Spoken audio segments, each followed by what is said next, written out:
The soft chime of the bell above the door was Alara's favorite sound, a sweet, clear note that marked the start and end of her quiet days. It echoed the gentle rhythm of Oakhaven, a town nestled so perfectly between the ancient, rustling expanse of the whispering woods and the shimmering curve of Willow Creek that it often felt like a place woven from a dream. Alara's shop, Ink and Quill, was a haven of carefully curated beauty. The air inside was perpetually fragrant with the mellow scent of fine paper, rich ink, and aged leather. Sunlight, filtered through the antique lace curtains, dappled across shelves laden with handmade journals, elegant quills, and bottles of ink in every shade from twilight blue to moss green. She spent her days here, meticulously crafting bespoke stationery, restoring old books, and helping customers find the perfect paper to capture their thoughts. It was a life she cherished, steeped in the quiet artistry of words and the tactile pleasure of beautiful objects. Her hands, slender and graceful, moved with practiced ease as she trimmed a sheet of creamy cotton paper, preparing it for a custom order of wedding invitations. Each cut was precise, each fold crisp. Alara loved the meditative focus her work demanded, the way it stilled the chatter of the world outside and allowed her to dwell in the serene landscape of her own creativity. She was, by nature, a thoughtful soul, content in her own company, yet possessed of a deep well of empathy that made her a beloved figure in Oakhaven. People came to her not just for stationery, but for a moment of peace, a shared appreciation for the slower, more deliberate things in life. Beyond the shop's sturdy oak door, Oakhaven bustled with its gentle, familiar hum. Mrs. Gable from the bakery would be kneading dough, the scent of fresh bread already wafting down the street. Mr. Finch, the town's resident historian, would likely be poring over ancient maps in the library, his spectacles perched on his nose. Life here was predictable, comforting, and utterly charming. But sometimes, when the evening light softened and the shadows began to lengthen, Alara would find herself pausing, a half-finished letter in hand, and listening. Not for the familiar sounds of Oakhaven, but for something else. A whisper. It wasn't a sound she could truly pinpoint, not like the rustle of leaves or the murmur of the creek. It was more a feeling, a soft current of air against her cheek, a fleeting suggestion of a voice just beyond the edge of hearing, like a secret shared with the wind. It often came to her when she walked along the fringes of the whispering woods, a name given to the ancient forest, not just for the way the breeze sighed through its towering pines, but for this very phenomenon. For as long as Alara could remember, the woods had held this subtle, almost magical presence, a comforting, unobtrusive companion to her solitude. It never felt eerie, only knowing. A gentle nudge, a quiet reassurance that there was always something more, just out of reach. Today, however, the whisper felt a little different. A little more insistent, perhaps. It wasn't just a background hum. It felt like a tiny ripple in the placid waters of her contentment, a hint of an impending change. She couldn't say why. The morning had been ordinary, the light golden, the air crisp with the scent of pine and distant wood smoke. Yet, as she sanded the edges of a new leather journal cover, a faint tremor of anticipation ran through her. The source of that tremor arrived in Oakhaven a week later, not with a bang, but with the quiet settling of dust. News traveled fast in a town like Oakhaven, carried on the breeze and over cups of tea.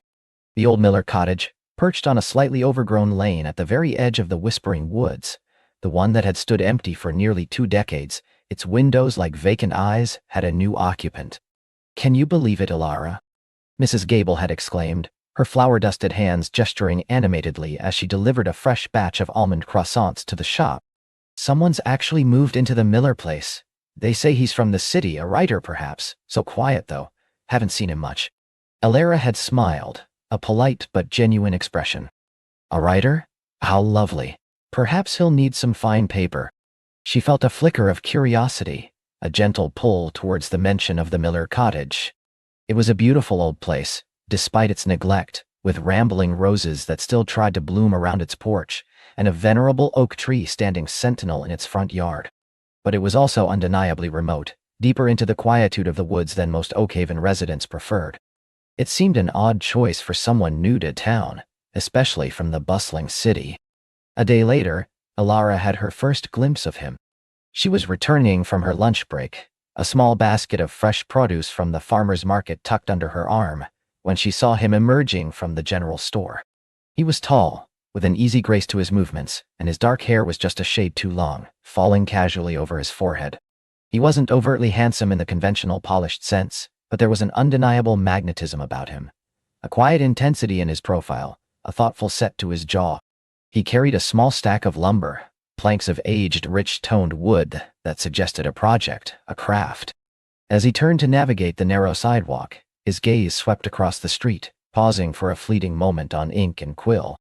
Elara felt a peculiar catch in her breath, a sense of being seen, truly seen, for the first time in a long while. Then he was gone, disappearing around the bend towards the lane that led to the Miller cottage, leaving behind only a faint impression, like a half-remembered melody. The whisper, which had been a gentle murmur in her periphery, seemed to gain a new resonance that afternoon. It felt closer, more vibrant, like a tuning fork vibrating in the air around her. Elara found herself glancing out the shop window more often, her gaze drifting towards the path that led to the woods. She wasn't sure what she expected to see, but a new current of anticipation had undeniably entered her serene world. A week passed, then another. The new resident remained largely unseen. Oakhaven buzzed with speculation. He was a recluse, a scholar, a woodworker, a man hiding from something. Elara heard the snippets of gossip, but found herself less interested in the rumors than in the man himself. She imagined him in the old cottage, the scent of sawdust and old wood mingling with the crisp air from the forest. She pictured him writing, perhaps, or carving, his hands creating something beautiful and tangible, much like her own. Then one Tuesday afternoon, just as the sun began its gentle descent and cast long golden shadows across the main street, the bell above Elara's door chimed. She looked up from the delicate task of pressing fresh flowers between sheets of blotting paper for her next batch of handmade paper, her heart giving a small, unexpected lurch. There he was, the man from the general store, the new resident of the Miller cottage. He stood just inside the doorway, a canvas messenger bag slung across his shoulder, his presence instantly filling the cozy space with a quiet magnetism. His eyes, she noticed now, were a striking shade of gray-blue, observant and deep, holding a hint of something ancient and knowing. His dark hair was still a little unruly, and a faint smudge of what looked like charcoal smudged his cheekbone, adding to his artist's aura. He wore a worn, soft-looking linen shirt and practical trousers, clothes that spoke of comfort and purpose. "Excuse me," he said, his voice a low, resonant baritone, surprisingly warm for someone so reserved. "Is this ink and quill?" Elara felt a blush creep up her neck, a sensation she hadn't experienced in years. "It is," she managed, her voice a little softer than usual. "How can I help you?" He offered a small, polite smile that transformed his face, softening the intensity in his eyes. "My name is Finian Thorne. I've just moved into the old Miller place, and I'm in need of some rather specific supplies." "Finian," Elara repeated, tasting the name. It suited him, strong and a little old-fashioned. "Welcome to Oakhaven, Finian. I'm Elara Vance." She gestured around the shop. "And you've come to the right place for specific supplies, I hope." Finian's gaze swept around the shop, taking in the shelves, the displays, the very atmosphere, and Elara watched his expression soften further, a genuine appreciation dawning in his eyes. "This is wonderful," he murmured, his voice laced with sincerity. "It smells exactly how I imagined it would, of stories untold and memories waiting to be made." Elara felt a warmth spread through her chest. Few people understood the subtle magic of her shop so immediately, so intuitively. "That's a lovely way to put it," she said, feeling a rare boldness. "What kind of specific supplies are you looking for, Finian?" He walked further into the shop, moving with a deliberate ease that was both graceful and grounded. He stopped before a display of leather-bound journals, running a gentle finger over the spine of one with a hand that was strong, but surprisingly delicate. "I'm a writer, among other things," he explained, turning back to her. "And I'm working on a project that requires a particular kind of paper, something that feels ancient, with a texture, a character. Not perfectly smooth, but with a subtle tooth, perhaps with flecks of natural fiber." He paused, his gaze meeting hers, and Elara felt the quiet intensity of his focus. "And I'm hoping you might have a very specific shade of ink, a deep, forest green, almost black in its depth, but with the warmth of moss and pine needles." Elara's mind immediately began to sift through her inventory. What he was describing was rare, but not impossible. It was the kind of request that thrilled her, a challenge that spoke to her own artistic sensibilities. "That's a beautiful vision, Finian," she said, already moving towards a cabinet filled with specialty papers. "For the paper, I might have something truly special. I sometimes source handmade paper from a small mill upstate that uses traditional methods, incorporating local plant fibers. It has that wonderful, organic texture you're describing." She pulled out a large, heavy folio, carefully opening it to reveal sheets of creamy, almost iridescent paper, subtly flecked with what looked like tiny, dried petals and leaves. Finian leaned closer, his eyes alight with interest. He reached out, his fingers brushing the paper with an almost reverent touch. "Yes," he breathed, a low, satisfied sound. "This is exactly it. It feels like the woods themselves, captured on a page." His words resonated deeply with Alara. She spent so much of her life trying to capture the essence of things, a fleeting thought, a cherished memory, in paper and ink. To hear someone articulate it so perfectly, so naturally, felt like a small, unexpected gift. "And for the ink," she continued, moving to another section of the shop, her heart still doing a peculiar little dance. "I have a limited edition, artisanal ink, hand-ground by a calligrapher in France. It's called Viridian Grove. It's precisely that deep, mutable green you're looking for, shifting from emerald to near black, depending on the light and the paper." She presented him with a small, exquisitely bottled vial of the ink. Finian took the bottle, turning it in his fingers, watching the liquid gleam. "Viridian Grove," he murmured, a smile touching his lips. "It's perfect. You have an incredible eye, Alara Vance." "It's my passion," she confessed, feeling a lightness she hadn't anticipated. "To connect people with the tools to tell their stories." He nodded, his gaze lingering on her for a moment, longer than strictly necessary. "And you do it beautifully. I'm grateful to have found your shop, Alara." He purchased several sheets of the special paper and the bottle of Viridian Grove ink, his movements unhurried, his gratitude evident. As he was about to leave, he paused, turning back to her. "You mentioned the Whispering Woods earlier," he said, his voice a little softer now, almost conspiratorial. "Do you hear it too?" Alara blinked, a flush rising again to her cheeks. She hadn't mentioned the whisper to anyone, not truly. She had assumed he was referring to the actual sound of the wind through the trees. "The wind?" she asked, trying to keep her tone even. Finian gave a slight, almost imperceptible shake of his head. "No, more than that. A feeling. A presence. A soft suggestion, just beyond perception." He looked at her, his deep eyes searching, as if seeking confirmation of a shared secret. Alara's breath hitched. She felt a shiver, not of cold, but of profound recognition. "Yes," she whispered, the word barely audible. "I do. I always have." A slow smile spread across Finian's face, a genuine, unguarded expression that made her heart skip. "I thought so," he said, his voice laced with a quiet wonder. "It's what drew me to the Miller cottage to Oakhaven. That whisper. It felt like an invitation." He paused, then added, "Perhaps it was."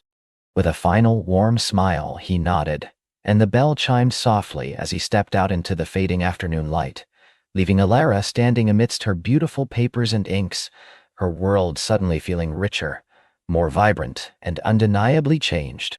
The whisper now sang, not just in the air, but in the very core of her being, a melody of curiosity and a blossoming, tender hope. It felt like an invitation indeed. And for the first time, Alara felt ready to accept it.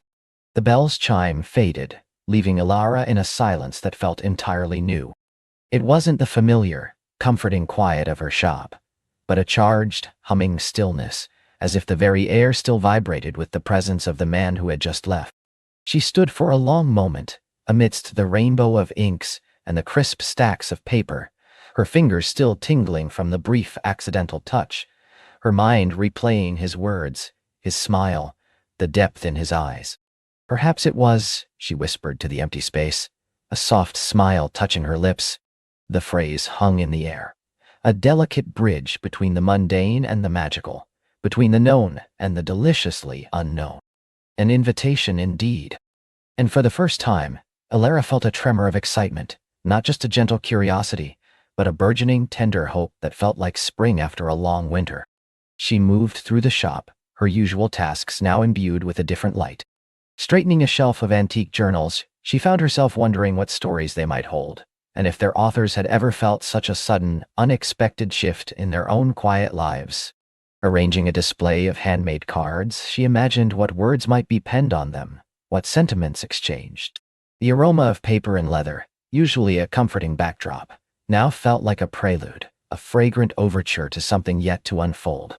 As the afternoon light softened further, painting the shop in hues of amber and rose, Alara caught her reflection in the glass of a framed print. Her cheeks were faintly flushed, her eyes brighter than usual.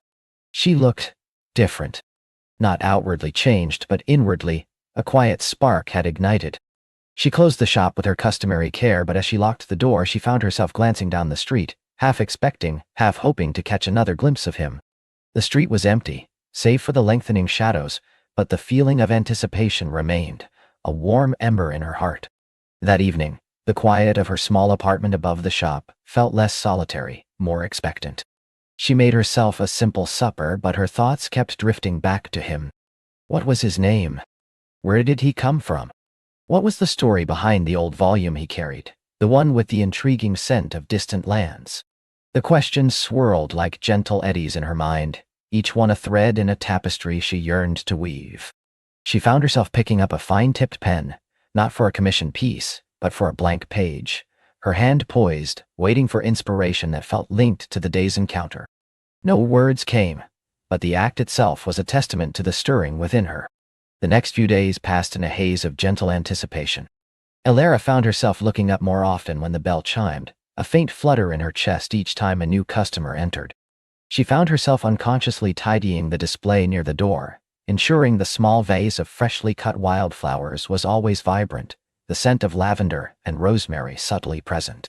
She brewed extra tea just in case. She even found herself humming softly as she worked, a melody without words, born of a quiet joy. The town of Oakhaven was a small, close-knit place, and new faces were a rarity. Yet, she hadn't seen him anywhere else. Not at the market, not at the local bakery, not strolling by the river. It made his sudden appearance in her shop feel even more singular, more destined. Then, 3 days later, just as the afternoon sun began its slow descent, painting the shop in its usual golden glow, the bell above the door chimed. Alara, who had been meticulously cleaning her inkwells, looked up, her heart giving a hopeful leap. He stood there, framed in the doorway just as before. The same gentle smile played on his lips, a flicker of recognition in his warm brown eyes. He wasn't carrying the old book today.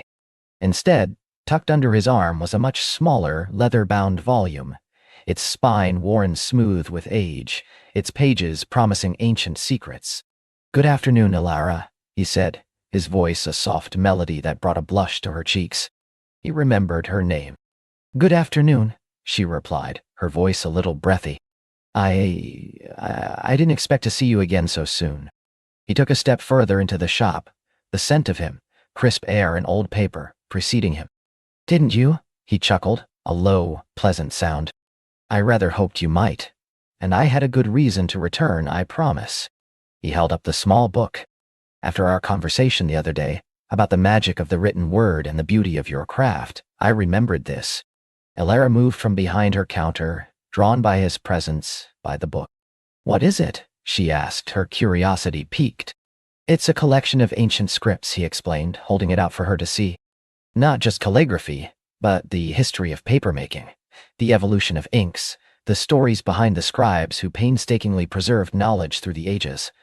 I thought you, of all people, might appreciate it." She took the book from him, her fingers brushing his again, a spark, gentle but undeniable, passing between them. The leather was soft beneath her touch, the pages delicate. She opened it carefully, her eyes widening at the intricate illustrations, the detailed descriptions of parchment preparation, the secrets of creating vibrant, lasting pigments. "It's exquisite," she murmured, genuinely touched. "Thank you. How did you know?" "A hunch," he replied, his eyes twinkling. "And perhaps a desire to prolong our conversation. I'm Daniel, by the way." He extended a hand, a warm, firm grip. "Alara," she repeated, though he already knew it. "It's a pleasure to officially meet you, Daniel." His name felt right on her tongue, solid and kind. "The pleasure is all mine, Alara," he said, his gaze lingering on hers. "And truly, I meant what I said. The beauty of what you do here, the care you put into each stroke, it's a rare and wonderful thing. To find someone so dedicated to the craft of beauty and story, well, it's rather captivating." Her cheeks warmed again. Ilara wasn't used to such open compliments, especially not from a stranger, or rather, a newly met acquaintance who felt anything but a stranger. "Thank you," she managed. It's what I love, to give words the vessel they deserve. Every piece of paper has a story even before it's written on, don't you think?" Daniel nodded, a thoughtful expression on his face. "Absolutely, just as every person has an untold story waiting to unfold, and sometimes it takes a particular meeting, a specific moment, to coax that story to the surface." He gestured around the shop.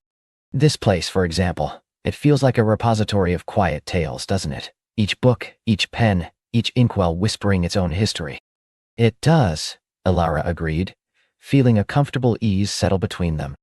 "I often feel like a keeper of secrets sometimes, of letters never sent, of poems yet unread, of journals filled with forgotten lives." She smiled, a genuine open smile that reached her eyes. "You seem to understand that." "I do," Daniel confirmed. "My own work, in a way, is about coaxing stories from old maps and forgotten documents. I'm a cartographer, you see. I specialize in antique maps, restoring them, researching their origins, often discovering lost routes or forgotten settlements. Every line, every name on a map tells a story of exploration, of human endeavor." "A cartographer," Ilara breathed, delighted. "That's wonderful. So you too deal in the careful preservation of history, the beauty of detail, the art of discovery." "Precisely," Daniel said, his smile broadening. "And just like you, I find immense satisfaction in unveiling the hidden narratives. Perhaps that's why this little shop and its proprietor felt so immediately kindred." He paused, then added, "It was a happy accident, finding you, Ilara. I was actually in Oakhaven for a brief consultancy, researching some old land deeds at the county archives. A rather dusty affair, usually. But then I saw your sign, the Whispering Quill, and something drew me in."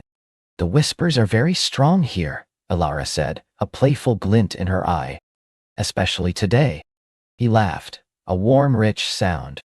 "They certainly are. So tell me, Ilara, do you spend all your days here, surrounded by these beautiful things?" "Mostly," she admitted. "It's a quiet life, but a full one. I have my commissions, my studies, the joy of creating. And I live just above the shop. It suits me." "It seems to," Daniel observed, his gaze sweeping over her, not in an intrusive way, but with a genuine interest that made her feel seen. "But even quiet lives can benefit from a little adventure, don't you think? A new path on the map, a fresh page in the journal." "Perhaps," Ilara mused, clutching the ancient script book to her chest. "What kind of adventures do you seek, Daniel, beyond the lines on a map?" He leaned against a sturdy oak bookshelf, crossing his arms, his expression thoughtful. "Good question. I suppose I seek connections. To history, yes, but also to people who see the world with a similar sense of wonder. People who understand that there's magic in the everyday, if you only know where to look, or in your case, where to listen for the whispers." He paused, then pushed off the shelf. "This book, Ilara, it's a gift. Please keep it." "Oh, Daniel, I couldn't possibly," she protested, though her heart yearned to possess the beautiful volume. "It must be valuable." "It is to me," he said gently. "But I have other copies, and frankly, I think it belongs here with you. Think of it as a small token of gratitude for the unexpected pleasure of our meeting. And perhaps an excuse to return, if I'm ever in the area again." Alara looked down at the book, then up at him, a genuine warmth spreading through her chest. "You don't need an excuse, Daniel," she said, her voice softer than she intended. "You're always welcome here." A broad, genuine smile lit his face. "I'm glad to hear that. My consultancy will keep me in Oakhaven for another week or so.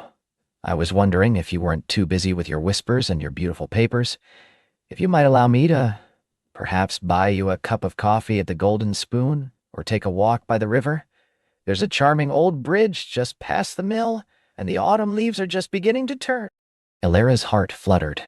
An actual invitation, clear and direct. I'd like that very much, Daniel, she said, surprising herself with the quickness of her reply and the eagerness in her voice. Wonderful, he said, a genuine relief in his tone. How about tomorrow morning?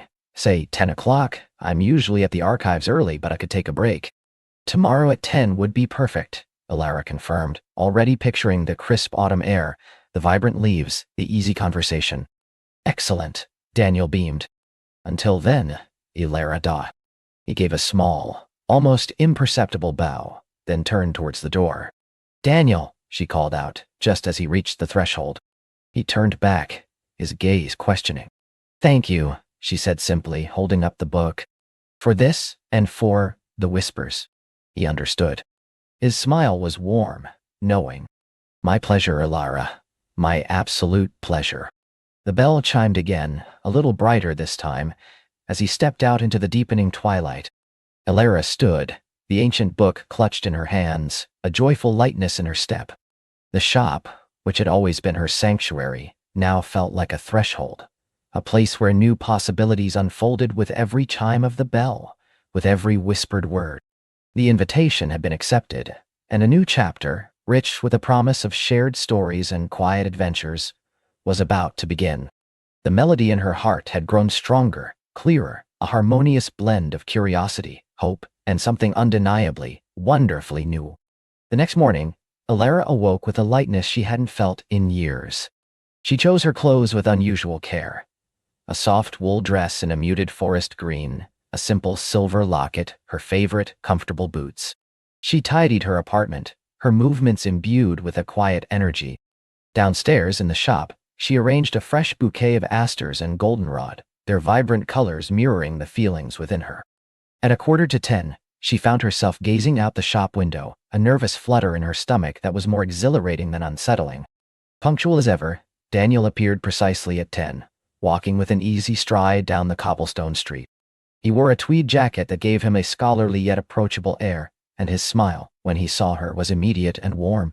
Good morning, Ilara, he said, pushing open the shop door. The bell chimed, a familiar welcome. Good morning, Daniel, she replied, her heart doing a little flip. Ready for that walk? More than ready, he affirmed. The air is crisp, and the leaves are putting on quite a show. They stepped out together, the cool morning air a refreshing contrast to the warmth of the shop. Oakhaven was waking up, the scent of fresh bread mingling with the earthy fragrance of autumn. As they walked, their conversation flowed effortlessly. They talked about the architecture of Oakhaven, the history of its old buildings, the changing seasons. Daniel pointed out a particularly ancient oak tree, its branches gnarled and majestic, explaining how its growth rings could tell stories of centuries past. You really do see stories everywhere, don't you? Ilara commented, admiring his keen observations. It's hard not to when you spend your days tracing the past, he replied. And you, Ilara? What stories do you dream of telling, or perhaps living? She paused, considering. I suppose I dream of precision, of beauty, of words that resonate. But also, perhaps, of finding my own story beyond the pages. A story that unfolds, rather than one that is meticulously planned. Daniel smiled, his eyes gentle. A beautiful aspiration, and I have a feeling that story is already well underway.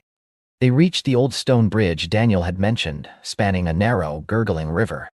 The banks were ablaze with the fiery reds, oranges, and golds of maple and oak leaves, reflected in the clear water.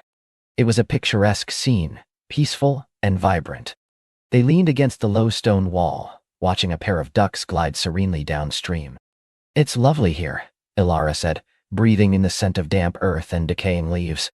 Thank you for bringing me. My pleasure, Daniel replied, his voice soft. I find peace in these quiet corners. They remind me that even in a world obsessed with speed, there's still beauty in stillness, in observation. I agree, Ilara said, turning to face him. That's why I love my shop and my craft. It forces you to slow down, to pay attention to the smallest detail, to find the beauty in a single stroke of a pen or the subtle variations in a shade of ink. And that attention to detail, that patience, it's reflected in you, Ilara. Daniel said, his gaze warm and direct. There's a quiet strength about you, a depth that's truly captivating. Elara felt a blush creep up her neck. Compliments, especially such insightful ones, still made her a little shy. You're very kind, Daniel. Just honest, he countered, his smile gentle. So, the ancient script book. Have you had a chance to delve into it yet? A little, she admitted. I stayed up late last night, captivated by the sections on Roman minuscule. It's fascinating to see how the very structure of writing evolved. It felt like a conversation across centuries. It is, isn't it? Daniel's eyes lit up with shared enthusiasm. That's what I love about history. It's not just a collection of facts. It's a continuous dialogue between the past and the present, a living thing. And you, Elara, with your craft, you are part of that dialogue, keeping the art of the written word alive. They continued their walk, meandering along the river path, their conversation flowing easily from ancient scripts to modern art, from Oakhaven's local legends to distant lands Daniel had mapped. He spoke of his travels, of remote villages where time seemed to stand still, of the thrill of unearthing a forgotten historical document. Elara, in turn, shared her passion for her craft, the satisfaction of creating something beautiful and lasting, the challenges of working with delicate materials. She found herself opening up to him in a way she rarely did with others, feeling a comfortable trust bloom between them.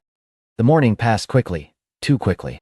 The sun was now higher in the sky, casting dappled light through the turning leaves. I suppose I should be getting back to the archives, Daniel said, a hint of reluctance in his voice, as they neared the edge of town again. And I imagine you have whispers waiting. They always do, Elara replied, a small sigh escaping her. But this was truly lovely, Daniel. Thank you. The pleasure, as always, was entirely mine, Elara, he said, his eyes meeting hers. Perhaps we could continue this conversation? Over dinner, perhaps, one evening this week? There's a charming little bistro on the main street, the Gilded Spoon, that does a surprisingly good rack of lamb. Elara's heart gave another happy flutter. A walk was one thing, but dinner, that felt like a proper date. A new page in her journal, indeed. I would like that very much, Daniel, she said, her smile wide and genuine. Just let me know when. I will, he promised, his smile mirroring hers. Soon. And Elara, don't forget the whispers. They might have something important to tell you. With a final warm glance, he turned and headed towards the town square, leaving Elara standing by the river path, the crisp autumn air feeling warmer than before, the world around her suddenly vibrant with possibility. The whispers were no longer just a gentle hum.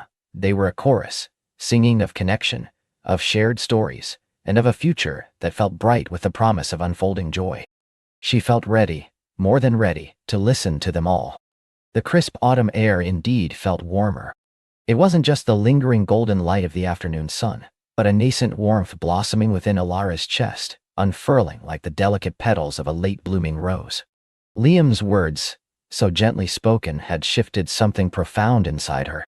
The whispers, once a source of mild discomfort and a reason to keep her distance, now hummed with an inviting melody, promising not judgment, but connection. She stood for a moment longer by the river path, her gaze tracing the dance of leaves on the water, no longer seeing separate eddies, but a tapestry of motion. Then, with a deep breath that carried the scent of damp earth and distant wood smoke, she turned. Her usual route home would take her away from the town square. But today, an invisible pull guided her steps towards its heart. Liam was there, and perhaps the answers to the whispers were, too. As she walked, she consciously slowed her pace, her ears attuned. She passed Mrs. Gable's cottage, where the scent of baking bread always spilled onto the lane. Usually, Elara would offer a quick, polite nod if she saw Mrs. Gable in the window. Today, however, a low, cheerful murmur reached her from the open kitchen window. Such a kind heart, that Liam. Always helping with the market stalls, even when his own work is piled high. And Elara, bless her, she's always so quick with a smile when she buys my loaves. A quiet one, but a good one. Elara's steps faltered. Mrs. Gable, whom she'd always considered pleasant but distant, had linked her and Liam in a shared thought, a shared kindness. It was a small thing, a mere thread, but it wove into the emerging tapestry of connection. The warmth in her chest deepened. This wasn't gossip. It was observation, appreciation, a quiet testament to shared humanity. Further down the lane, young Thomas and Lily, usually chasing each other with boisterous shouts, were perched on a low stone wall, heads together.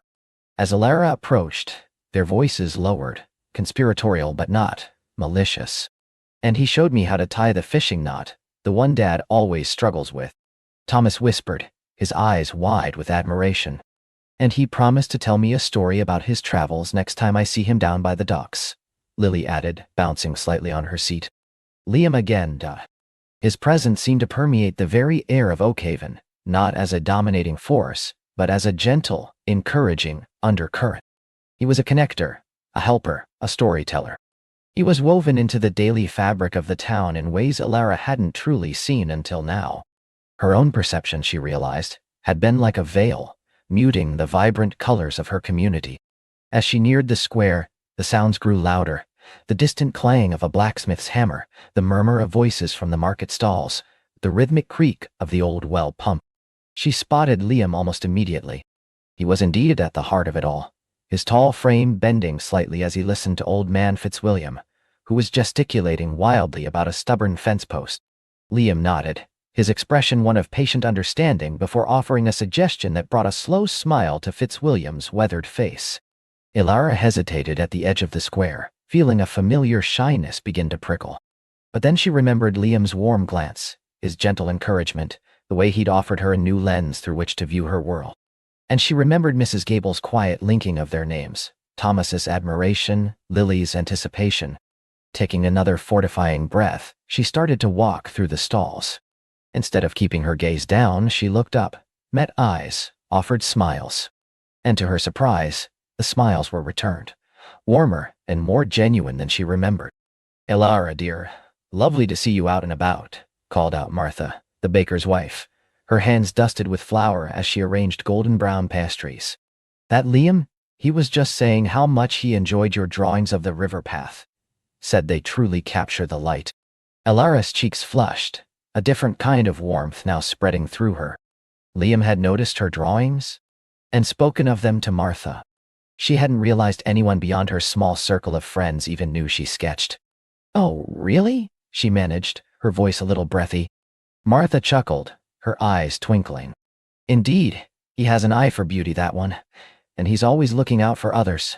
Just this morning he helped young Daniel carry a whole stack of firewood to his grandmother's house. A true gentleman, through and through." Alara thanked Martha and moved on, her heart fluttering. The whispers weren't just about Liam. They were revealing him, piece by gentle piece, through the eyes of the people he touched. And they were revealing her too, in small, unexpected ways. She bought a small bunch of lavender from a flower seller, her fingers brushing against the soft petals, and then found herself drawn to a table laden with intricately carved wooden birds. She recognized the precise, delicate work of Elias Thorne, the quietest man in Oakhaven, who lived on the outskirts of town and rarely came to market himself. Usually his niece, Clara, sold his wares. Today, however, Elias himself was there, his spectacles perched on his nose, his gnarled hands meticulously polishing a small robin. He rarely spoke more than a few words, and Alara had always found him intimidating in his silence. But as she approached, she overheard a fragment of conversation between him and a young woman admiring a hawk. He said the grain of the wood reminded him of the river current at dawn. Elias murmured, his voice surprisingly soft, referring to a piece had just shown. Such an observant eye. Alara knew instantly who he was talking about. Liam. He wasn't just kind, he was observant, discerning, someone who truly saw things and people. And he saw Harry drawings. He saw the river current in wood. She felt a sudden, inexplicable urge to speak to Elias. "Good afternoon, Mr. Thorne," she said, her voice clear despite the tremor in her hands. "Your work is truly exquisite. I particularly admire the way you capture the life in their eyes." Elias looked up, startled, his eyes magnified by his spectacles, blinking. He rarely received direct compliments from strangers, and Alara certainly felt like one, despite living in the same village for years. A faint flush rose on his cheeks. "Thank you, miss," he said, his voice raspy from disuse. He picked up the robin he'd been polishing. "This one, It reminds me of a tale my grandmother used to tell, of a bird that carried wishes on its wings. Ilara listened, truly listened as Elias, spurred by her genuine interest, shared a snippet of his personal history, a small story connected to his craft. It wasn't just a transaction. It was a shared moment, a thread spun between them.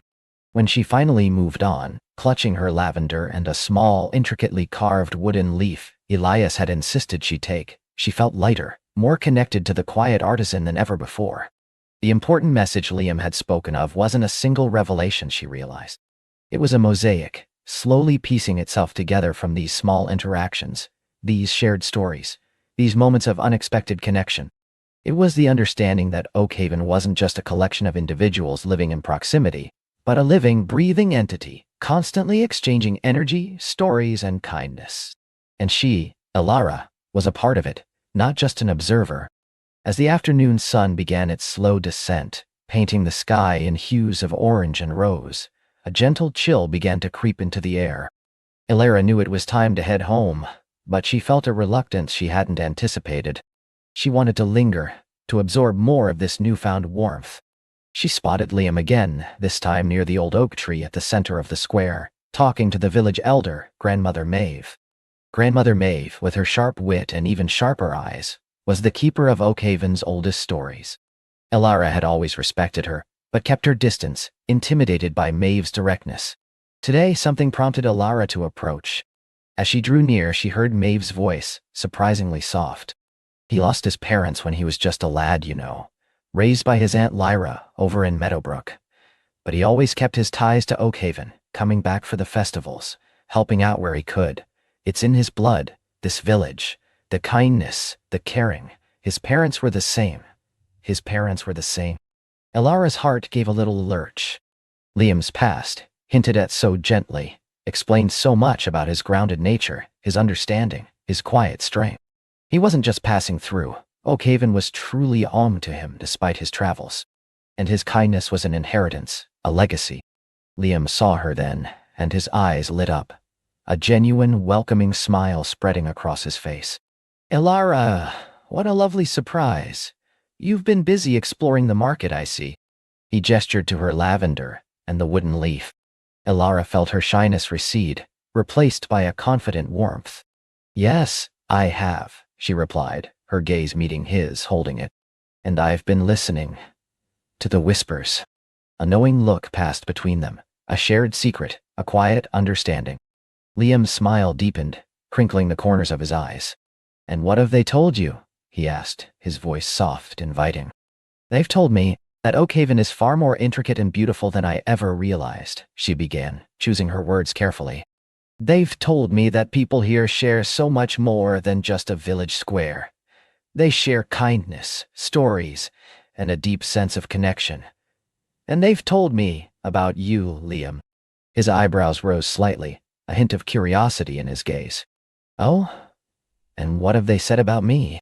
They've said you have a kind heart, that you help without being asked, that you see the beauty in small things, like the river light in wood, and that you carry a legacy of warmth from your family, she recited, a gentle blush coloring her cheeks. They've also told me about your fishing knots and your travel stories. Liam laughed, a rich, warm sound that made the air around them feel even cozier. It seems the whispers are quite thorough, he said, his eyes twinkling. And what do you make of all this thoroughness, Ilara? I think, she said, her gaze steady, that I've been missing out. I've been so focused on my own quiet corner that I haven't truly appreciated the symphony of connections around me. And I think I want to be a part of that symphony, truly. Grandmother Maeve, who had been listening with a benevolent smile, patted Ilara's hand. It takes a good heart to see the goodness in others, child, and it takes courage to open your own. You have both. Ilara felt a lump form in her throat, a wave of profound gratitude washing over her. She looked at Liam, and in his eyes she saw not just understanding but a quiet approval, a shared joy in her discovery. Perhaps, Liam suggested, his voice gentle, you could start by sharing some of your own stories. Your drawings, for example. Martha was quite taken with them. My drawings? Ilara felt a flutter of nervousness, but it was different now, mingled with excitement. I've never really shared them beyond a few close friends." "Then perhaps it's time," he said simply, his gaze encouraging. "The village would surely appreciate seeing Oakhaven through your eyes, Alara. There's a beauty in the way you capture light, a stillness that's unique." His belief in her was a potent force, dissolving the last vestiges of her hesitation.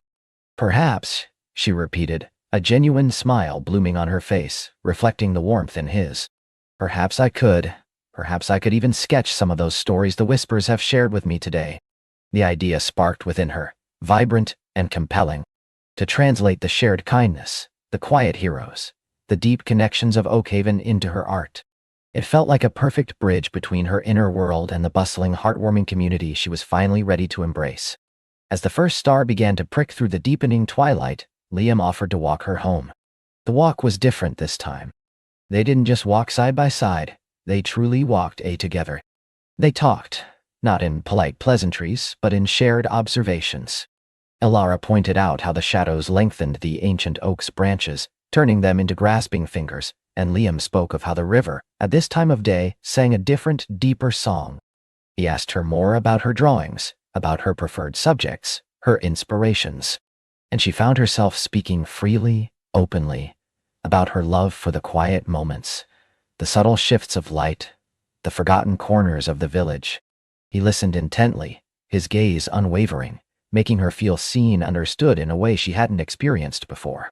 "I think," Liam said as they reached her cottage, the lamplight spilling a warm glow from her windows, "that Oakhaven is ready for your unique perspective, Alara, and I, for one, would love to see it." His words were a gentle invitation not just to share her art, but to share more of herself. Alara felt a profound sense of peace settle over her, mingled with an exhilarating anticipation. The Whispers had indeed told her something important. They had told her that opening up wasn't a risk, but a gateway to a richer, more connected existence. And they had shown her a path, leading not just deeper into her community, but closer to a man whose quiet strength and gentle spirit resonated with her own. "Thank you, Liam," she said, her voice soft but firm, meeting his gaze once more, "for helping me to listen." He smiled, a lingering, tender smile that promised more conversations, more shared moments, more unfolding joy. "It's been my pleasure, Alara. Truly." He waited until she was safely inside, the warmth of her cottage embracing her, before turning to walk back into the night, leaving her with the scent of lavender and wood smoke, and a heart brimming with newfound hope. The world around her felt vibrant, full of possibility, and the Whispers, now a comforting chorus, sang not just of connection, but of shared purpose, and a future that felt bright with the promise of unfolding love. She felt ready, more than ready, to listen to them all, and to truly begin to sing her own song within the symphony of Oakhaven. The morning light filtered through her window, painting soft stripes across her quilt, but Willow was already awake.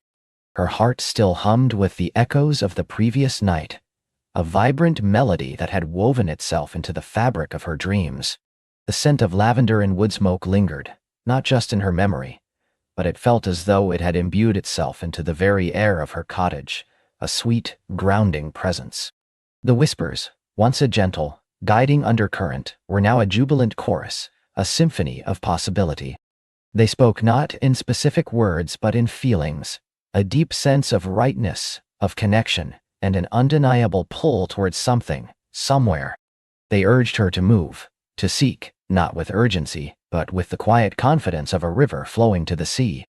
She dressed in soft linen, her movements imbued with a newfound grace, a lightness she hadn't known before.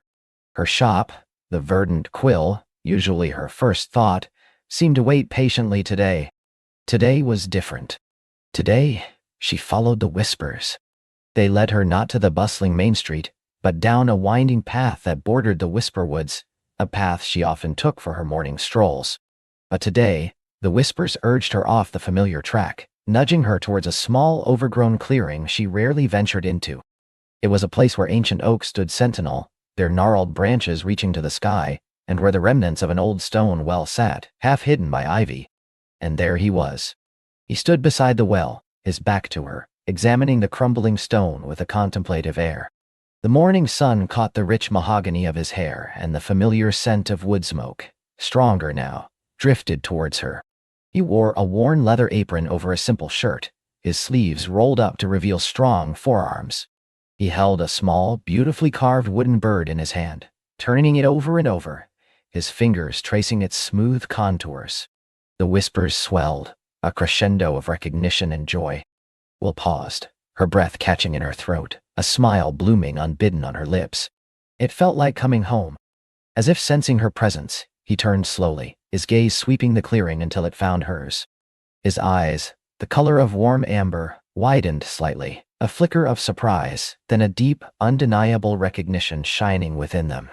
The corner of his mouth lifted in a slow, charming smile that reached his eyes, crinkling them at the corners. He tucked the carved bird into a pocket of his apron and walked towards her, his stride easy and confident. The air between them hummed, vibrant with unspoken understanding. When he reached her, he stopped, a respectful distance separating them, yet their gazes were locked, bridging the space with an invisible thread. "Good morning," he said, his voice a low rumble, like distant thunder on a warm summer's day. It was even more melodic than she remembered. "I had a feeling I might find you here." Willow's smile widened. "And you," she replied, her voice soft but steady. The whispers were a gentle hum of affirmation now, a peaceful melody. Willow. "Finian," he returned, extending a hand. His grip was warm, firm, and grounding. "Though everyone calls me Finn." "Finn," she repeated, the name feeling natural on her tongue. His hand lingered for a moment longer than strictly necessary, a silent communication passing between their palms before he released her. "I found this old well," Finn explained, gesturing back toward the overgrown structure. "It's a beautiful piece of craftsmanship, even in disrepair. I was thinking of seeing if I could bring it back to life." He paused, his gaze softening as he looked at her. It felt like a place with a story to tell. Willow looked at the well, then back at Finn, her heart swelling. The whispers had led her to him, and to a shared purpose already taking shape. "It does," she agreed, "and I think it's a story worth hearing." They spent the next hour walking through the clearing, talking easily, as if they had known each other for years. Finn spoke of his work as a wood and metal artisan, his passion for restoring forgotten beauty, for breathing new life into old things. He lived just outside Oakhaven, in a small cottage with a workshop filled with the scent of sawdust and beeswax. He spoke with a quiet intensity, his hands often gesturing, illustrating the textures and forms he envisioned. Willow, in turn, found herself sharing things she rarely vocalized.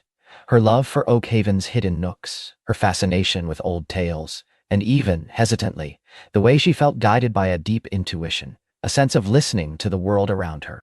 She didn't call them whispers directly, but Finn listened intently, his amber eyes understanding, never dismissive. "I know what you mean," he said, his voice thoughtful. "It's like the land itself has a memory, a spirit.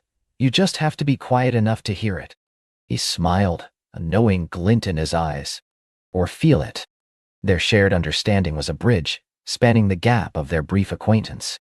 They talked about the well, about the potential of the clearing. Finn envisioned clearing the overgrowth, repairing the stone, perhaps even crafting a new wooden cover for the well. Willow pictured wild herbs and flowers blooming around it, benches where people could sit and talk, a place for quiet contemplation. The whispers confirmed it all, weaving their ideas into a harmonious tapestry. When Finn suggested they meet for coffee at the Gilded Mug later that afternoon, Willow didn't hesitate. "I'd like that very much," she said, her smile radiant. Their first official date was everything Willow had dreamed of, and more. They sat by the window, watching the gentle bustle of Oakhaven, their conversation flowing effortlessly from the history of the town to their favorite books, from childhood memories to their hopes for the future. Finn had a dry, witty humor that made her laugh, a deep thoughtfulness that made her ponder, and a quiet strength that made her feel safe. He spoke of his love for creating things that would last, pieces that carried a story. "It's about connection," he mused, stirring his tea. "Connecting to the past, to the materials, and ultimately to the people who will use or cherish what I make." Willow nodded, understanding resonating deep within her. "Like the symphony of Oakhaven," she said softly, thinking of her whispers. "Every piece, every person, every story adds to the whole." Finn looked at her, a profound look in his eyes. "Exactly," he said, his voice barely above a whisper. "Exactly." As the days turned into weeks, their connection deepened with every shared moment. They started meeting at the clearing, now affectionately dubbed the Whispering Glen by Willow. Finn would arrive with his tools, his hands calloused but nimble, meticulously chipping away at loose mortar, carefully shoring up the well's crumbling edges. Willow would bring her sketches, her knowledge of local flora, and her tireless energy, clearing brambles and preparing the soil for future plantings. The Whispers were their constant companion, a guiding force in their shared endeavor. They would prompt Willow to suggest a specific type of stone to Finn, or to find a forgotten patch of mint by the old oak. Finn, too, found his intuition sharper, his hands knowing exactly where to place a stone or how to shape a piece of wood. They worked in comfortable silence often, their movements synchronized, their hearts beating in a shared rhythm. Their project, the restoration of the Whispering Glen, became a metaphor for their burgeoning relationship. They were uncovering layers of history, carefully repairing what was broken, and planting seeds for a beautiful future. They learned each other's rhythms, their strengths, their quiet vulnerabilities. Finn confessed a fear of losing himself in his work, of being too solitary. Willow shared her past struggles with feeling disconnected, unheard, before the Whispers became clear. "You're not alone now, Willow," Finn said one afternoon, wiping dust from her cheek with his thumb, his touch tender. "We're building this together. We're in this together." She leaned into his touch, her heart soaring. "We are," she whispered, the sentiment echoing through the Whispers themselves. Word of their project spread through Oakhaven. At first, some townsfolk were curious, some skeptical. "That old well? What's the point?" a few grumbled. But as the glen slowly transformed, as the well began to regain its former glory, and as Willow and Finn's dedication shone through, the tide began to turn. Neighbors offered help, children brought wildflowers, and old Mrs. Gable even baked them a pie, a rare treat from her famously guarded kitchen. The community started to see not just a restored well, but the spirit of Oakhaven rekindled in the process. The glen wasn't just a place. It was becoming a symbol of connection, of shared effort, of beauty reborn. And at the heart of it all were Willow and Finn, a quiet force, their love blossoming under the dappled sunlight of the ancient oaks. One crisp autumn evening, as the leaves turned to gold and crimson, the Whispering Glen was finally complete. The well stood proud and strong, its stones meticulously repaired, a new, beautifully carved wooden cover resting gracefully on top, depicting intertwining oak leaves and lavender sprigs. Finn's intricate work, inspired by Willow's essence. Benches crafted from reclaimed wood curved gently around the space, and hardy herbs and late-blooming flowers now thrived in the rich soil Willow had cultivated. Oakhaven gathered for a small, impromptu celebration. Lanterns hung from the branches of the ancient oaks, casting a warm glow over the scene. The scent of wood smoke mingled with the sweet aroma of baking from the potluck dishes. Laughter and conversation filled the air, a joyous symphony. Willow and Finn stood a little apart, observing the scene they had helped create. A group of children played near the well, their giggles echoing in the twilight. Old Mr. Henderson sat on one of the new benches, sharing stories with Mrs. Gable. The glen was alive, vibrant, just as they had envisioned. "It's perfect," Willow murmured, her voice thick with emotion, leaning her head against Finn's shoulder. The Whispers were no longer just for her. They felt like a shared resonance between them, a silent song of contentment. Finn wrapped an arm around her, pulling her closer. "It's more than perfect, Willow," he said, his voice soft, his gaze fixed on the bustling scene. "It's home. And you," he turned his head, looking down at her, his amber eyes shining with profound love. "You brought me home." Willow looked up at him, her heart overflowing. "And you, Finn, you showed me how to truly sing my song within it." He bent his head, and their lips met in a tender, lingering kiss. It was a kiss that spoke of shared dreams, of quiet understanding, of challenges overcome, and of a future stretching out before them, bright and full of promise. The scent of lavender and wood smoke enveloped them, a comforting, familiar embrace. As the celebration wound down, they sat on one of the benches, hand in hand, watching the last of the townsfolk depart. The lanterns cast long shadows, and the stars began to pepper the inky sky. The glen, now quiet save for the gentle rustle of leaves, felt imbued with a new magic, a tangible sense of peace and belonging. Willow closed her eyes, listening. The whispers were no longer a distant chorus or an urgent guide. They were a soft, harmonious hum, woven into the very fabric of Oakhaven, and into the silent, steady rhythm of her own heart, now beating in perfect sync with Finn's. Her song had found its duet, a melody of enduring love, shared purpose, and the quiet, profound joy of finally being heard, finally being home. With Finn by her side, looking up at the whispering oaks and the endless stars, Willow knew their symphony had only just begun. And as she drifted to sleep that night, the scent of lavender and wood smoke a sweet lullaby, she dreamt of a future filled with even more harmony, more connection, and the beautiful unfolding love that had finally found its perfect home in the heart of Oakhaven.